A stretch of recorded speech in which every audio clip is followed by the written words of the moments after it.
Halo semuanya, Shalom, salam sejahtera bagi kita semua. Perkenalkan, nama saya Imelda Aplikasi Tanggang dengan NIM 2307015 dari Program Studi Bimbingan dan Konseling Fakultas Ilmu Pendidikan Universitas Pendidikan Indonesia. Pada kesempatan kali ini, saya akan menjelaskan dan memaparkan materi mengenai idolatry tendencies atau kecenderungan penyembahan berhala yang dilakukan oleh manusia yang percaya kepada Tuhan. Nah, pemaparan materi ini sebagai penugasan salah satu penugasan dari mata kuliah pendidikan agama Kristen. Langsung saja tanpa berlama-lama lagi kita akan langsung masuk ke dalam pembahasannya. Baik, yang pertama yang akan kita bahas adalah mengenai hukum Taurat. Pada Keluaran 20 ayat 1 sampai 17 dengan judul perikop ke-10 firman menjadi dasar dari apa yang disebut 10 perintah Allah atau hukum Taurat yang kita kenal sekarang. Nah, teman-teman, kisah awalnya adalah ketika Musa dan bangsa Israel sedang dalam perjalanan menuju tanah yang dijanjikan. Musa naik ke atas gunung yang bernama Gunung Sinai dan mengalami perjumpaan dengan Allah. Pada saat itu, Allah menganugerahkan kepada Musa 10 perintah yang kita kenal sebagai hukum Taurat atau 10 perintah Allah pada saat ini.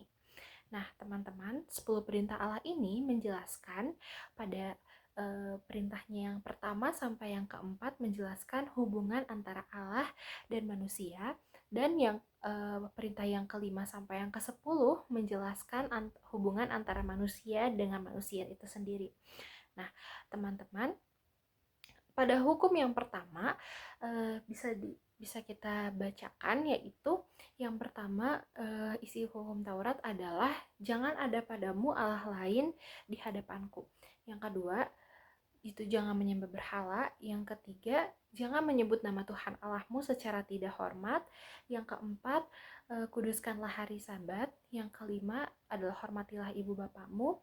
Yang keenam, jangan membunuh. Yang ketujuh, jangan berzina. Yang kedelapan, jangan mencuri. Yang kesembilan, jangan bersaksi dusta. Dan yang kesepuluh, jangan mengingini milik sesamamu. Nah, teman-teman, mungkin ke-10 hukum Taurat ini sudah sering kali kita dengar. Namun sebetulnya apa sih yang mendasari atau apa sih fokus dari hukum Taurat itu sendiri? Nah, sesuai dengan yang sudah diurutkan gitu ya dari hukum Taurat ini, menurut saya hukum yang terutama adalah hukum Taurat yang pertama, yaitu jangan ada padamu Allah lain di hadapanku. Maksudnya di sini adalah kita sebagai orang yang mengaku orang Kristen, sebaiknya janganlah kita berkata bahwa kita Kristen namun kita memiliki Allah lain atau fokus lain atau cinta lain yang lebih besar daripada kita mencintai atau hati kita dipenuhi pada sesuatu lain yang lebih besar daripada Allah itu sendiri. Nah, hukumnya yang kedua berbunyi dalam Keluaran 20 ayat yang keempat, janganlah membuat berhala dalam bentuk apapun yang ada di langit, di atas, atau yang di bumi di bawah. Nah, hal ini menekankan kepada kita bahwa kita sebagai orang yang percaya tidak boleh melakukan penyembahan berhala atau membuat berhala terhadap apapun gitu, teman-teman. Seperti yang mungkin kita tahu terhadap patung gitu ya, menyembah patung, menyembah gambar, menyembah benda-benda peninggalan leluhur gitu. Kalau dalam kehidupan sehari-hari kita mungkin seringkali contohnya adalah mengistimewakan misalnya batu akik gitu yang dipercaya memiliki kekuatan, atau menyembah patung-patung yang dianggap memiliki kekuatan atau memiliki kuasa. Nah, dalam 10 perintah Allah ini disebutkan bahwa itu adalah hal yang tidak diperbolehkan atau salah di mata Allah. Oke, berikutnya. Lalu pertanyaan yang terbesarnya adalah apakah kita melakukan penyembahan berhala? Nah, pertanyaan ini jelas dalam sekali kita baca mungkin kita akan menjawab enggak lah, tidak mungkin saya melakukan penyembahan berhala. Namun kita harus telah lebih dalam lagi maksud penyembahan berhala di sini itu apa. Karena penyembahan berhala itu bukan hanya sekedar kita menyembah patung, menyembah dewa-dewi mungkin ya.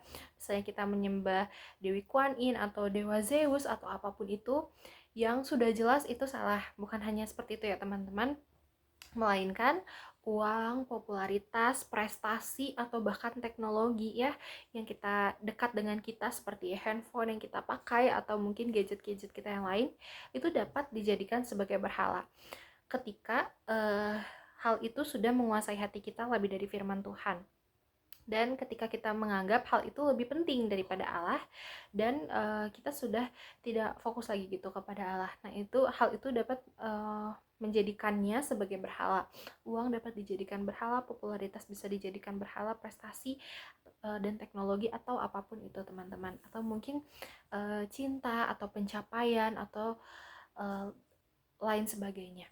Nah, di dalam Alkitab sendiri sebetulnya tentang berhala ini sudah banyak dijelaskan, dan sudah banyak contoh tokoh-tokoh Alkitab yang melakukan penyembahan berhala dalam tanda kutip ya teman-teman, yang bukan penyembahan berhala yang kepada patung melainkan kepada hal-hal lain. Dan juga ada tokoh Alkitab yang sebetulnya kecenderungan berhalanya, namun ia tidak memilih untuk berhala seperti itu. Ada kecenderungan tapi dia tidak memilih untuk melakukan penyembahan berhala itu. Nah, langsung saja kita kepada topik berikutnya akan kita bahas, yaitu mengenai Abraham dan Ishak. Nah, teman-teman, kisah Abraham dan Ishak ini mungkin sebagian besar orang Kristen sudah tahu ya kisahnya, bagaimana Abraham adalah orang yang soleh, adalah orang yang dikasihi Allah, diberkati dan setia kepada Allah. Abraham yang setia menunggu janjinya saat itu dicobai oleh Allah dengan perintahnya untuk mengorbankan Ishak, anak yang sangat Abraham kasihi. Nah, ketika itu Abraham diperintahkan Allah untuk mempersembahkan Ishak sebagai korban bakaran, walaupun Allah mengetahui secara jelas bahwa Ishak adalah anak yang paling Abraham kasihi. Di ayatnya yang ke-22, Kejadian 22 ayat 2, firman Tuhan berkata, "Ambillah anakmu yang tunggal itu yang engkau kasihi, yakni Ishak, pergilah ke tanah Moria dan persembahkanlah dia di sana sebagai korban bakaran pada salah satu gunung yang akan kukatakan kepadamu." Nah, di sini dengan jelas Allah mengatakan bahwa ambillah anakmu yang tunggal itu. Allah mengetahui bahwa Ishak adalah anak tunggal Abraham yang engkau kasihi, dan Allah mengetahui kedudukan Ishak di hati Abraham, bahwa Abraham sangat mengasihi Ishak, anaknya yang telah ia nanti-nantikan. Nah, pada perikop ini dijelaskan bahwa Abraham menaati perintah Allah dengan membawa Ishak sebagai korban bakaran untuk Allah. Namun akhir ceritanya yang teman-teman tahu juga bahwa Allah menyediakan korban lainnya gitu, dan Allah tidak membiarkan Abraham membunuh Ishak dan menjadikan Ishak sebagai korban bakaran. Nah, pada cerita ini, kisah Abraham dan Ishak ini, Abraham sebagai seorang manusia atau sebagai seorang pribadi tidak menjadikan anaknya yang ia kasihi atau seseorang yang memiliki tempat terkhusus gitu di hatinya ya, tempat istimewa, Ishak, sebagai berhalanya yang menghalangi dia untuk taat kepada perintah Allah.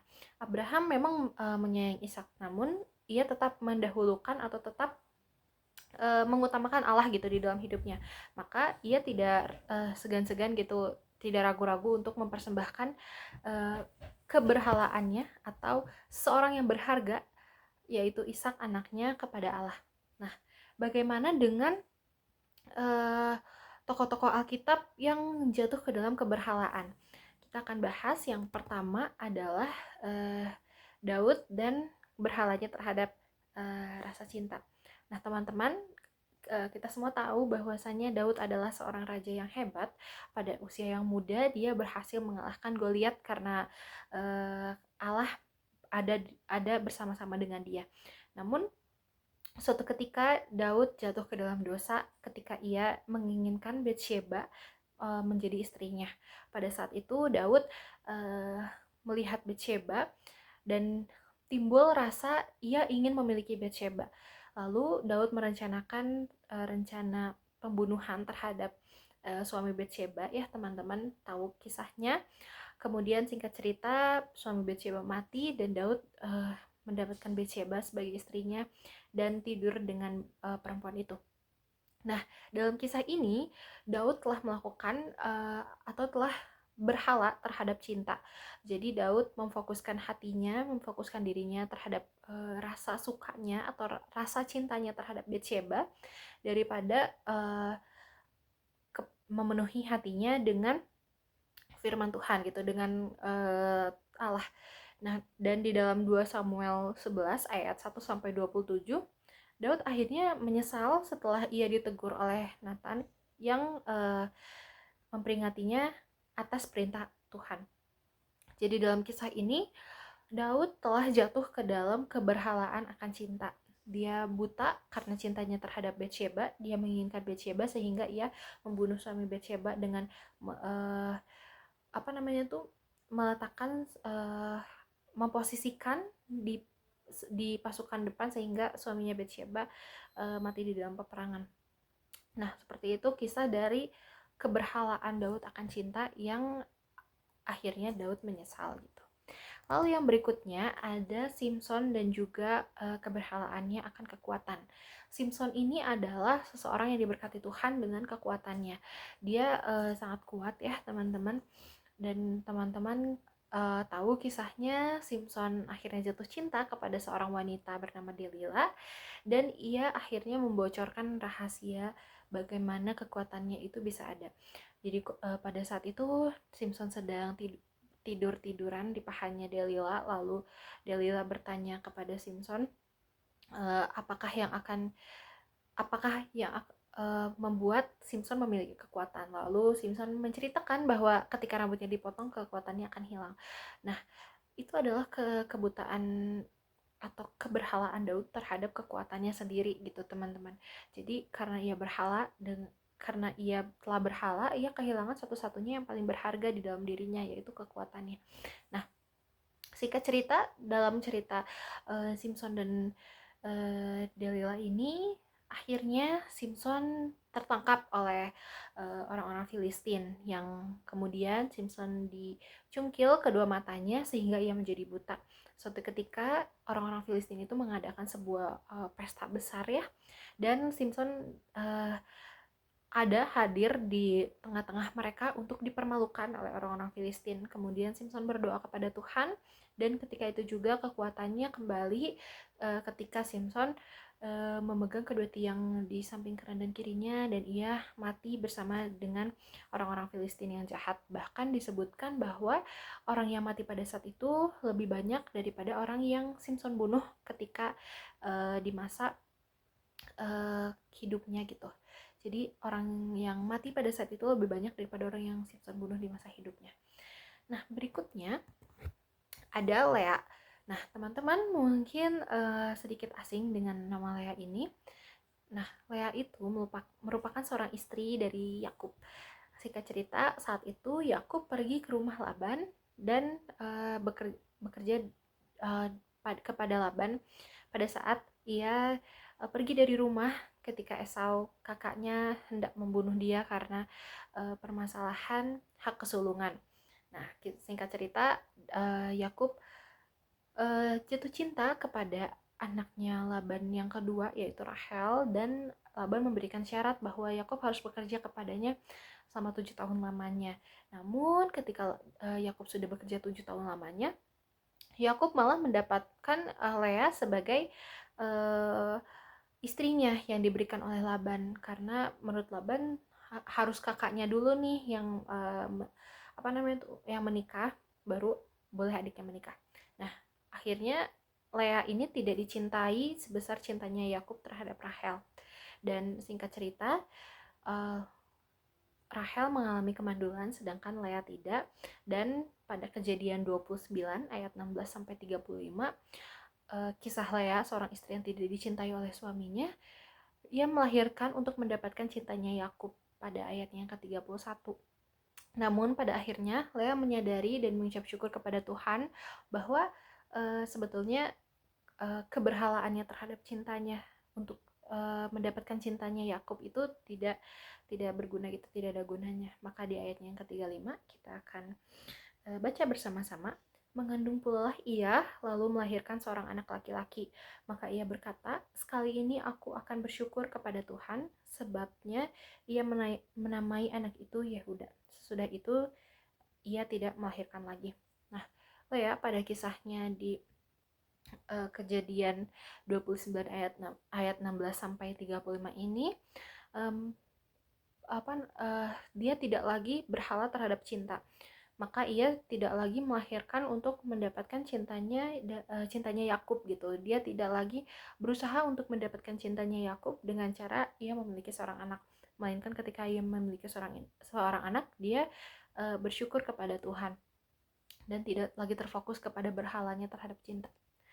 Nah, lalu bagaimana sih kita sebagai orang-orang Kristen harus berlaku seperti apa?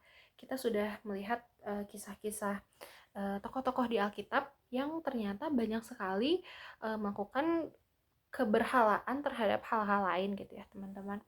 Nah, berhala itu seringkali adalah hal yang baik yang akhirnya menjadi hal yang terutama di dalam hidup kita. Jadi seringkali kita menganggap hal yang baik itu sebagai yang utama. Seperti contohnya, kita ingin mendapatkan IPK yang bagus pada semester ini agar kedua orang tua kita bangga. Nah, tapi caranya itu salah. Kita terlalu memfokuskan diri kita untuk IPK bagus, sehingga kita tidak memperdulikan lagi hal-hal di luar itu, seperti misalnya kita jadinya tidak membaca Alkitab. Waktu kita membaca Alkitab, kita gunakan untuk belajar. Atau untuk mendapatkan IPK yang bagus, kita melakukan kecurangan, tidak peduli apapun yang terjadi, yang penting IPK saya bisa maksimal. Atau bahkan ketika kita tidak mencapai IPK yang kita harapkan, kita menjadi kecewa dan merasa semuanya telah selesai. Nah, hal itulah yang menjadi alasan kenapa hal-hal baik inilah yang seringkali menjadi keberhalaan kita umat manusia, karena terlalu memfokuskan itu di dalam hidup kita. Jadi, apa sih yang perlu kita lakukan adalah tetap jadikan Allah yang utama di dalam hati kita. Karena di dalam Keluaran 20 ayat 5 disebutkan bahwa Allah kita adalah Allah yang cemburu. Marilah kita baca Keluaran 20 ayatnya yang kelima. Jangan sujud menyembah kepadanya atau beribadah kepadanya, sebab aku, Tuhan Allahmu, Allah yang cemburu. Ia membalaskan kesalahan Bapa kepada anak-anaknya, kepada keturunan yang ketiga dan keempat dari orang-orang yang membenci aku. Nah, di sini jelas dikatakan bahwa Allah kita adalah Allah yang cemburu. Ia tidak menginginkan kita menyembah atau di dalam hati kita rasa cinta kita terhadap dunia ini lebih besar daripada rasa cinta kita terhadap Allah. Nah, teman-teman, dalam kehidupan kita sehari-hari seringkali kita dapat tanpa disengaja melakukan keberhalaan ini. Seringkali kita fokus terhadap hal-hal lain di dunia, seringkali kita fokus terhadap misalnya cinta atau terhadap pengakuan atau terhadap mungkin kekuasaan atau uang atau apapun yang seringkali membuat kita keliru akan tujuan sebenarnya kita hidup di dunia. Nah, apa sih sebenarnya tujuan utama manusia hidup di dunia? Yaitu adalah hidup yang kekal atau keselamatan ya teman-teman.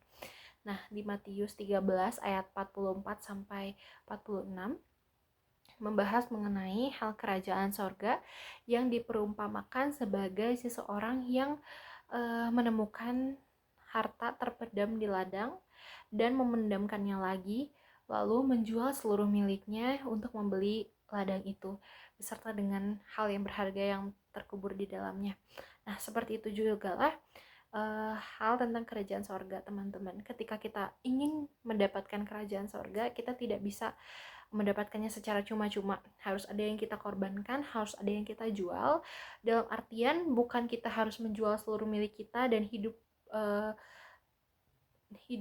miskin atau hidup tanpa bersosialisasi dengan orang lain karena takut bisa salah fokus dan jadinya berhala atau sebagainya.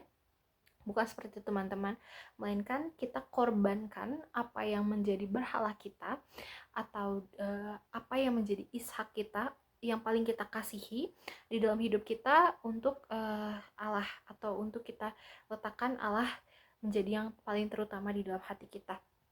Jadi tidak ada lagi manusia yang atau perlakuan kita yang memuliakan atau memfokuskan diri kita terutama terhadap manusia atau mungkin terhadap pencapaian atau terhadap pandangan orang atau terhadap cinta atau terhadap berhala-berhala apapun itu. Jadi kita harus mengorbankannya untuk mendapatkan harta yang paling berharga yang terpendam di ladang. Jadi kita tidak bisa ya teman-teman hanya mengambil hartanya saja di ladang itu tanpa membeli seluruh ladang itu, karena sama saja dengan mencuri gitu, perbuatan tidak baik gitu ya kalau dalam perumpamaan ini, yang artinya adalah kita harus tetap ada pengorbanan untuk mendapatkan sesuatu yang kita inginkan. Dalam hal ini adalah kerajaan sorga. Nah teman-teman, seperti itulah yang bisa saya sampaikan mengenai materi kecenderungan penyembahan berhala ini. Memang tidak mudah untuk dapat hidup sepenuhnya tanpa penyembahan berhala yang seringkali kita abaikan gitu, yang seringkali datang dan tidak kita sadari bahwa kita sedang melakukan penyembahan berhala. Namun dengan kita mengisi hati kita dengan firman Tuhan, dengan selalu membaca firman Tuhan dan juga mendekatkan diri kepada Tuhan melalui bersekutu dan juga berdoa, posisi Tuhan di hati kita atau Allah di hati kita akan otomatis menjadi yang nomor pertama, daripada kita terus menghabiskan waktu kita untuk hal-hal dunia yang membuat Tuhan kita tidak berkenan di hadapan Tuhan. Seperti itu yang dapat saya sampaikan. Terima kasih, mohon maaf apabila ada kesalahan. Shalom dan sampai jumpa di pertemuan dan video berikutnya.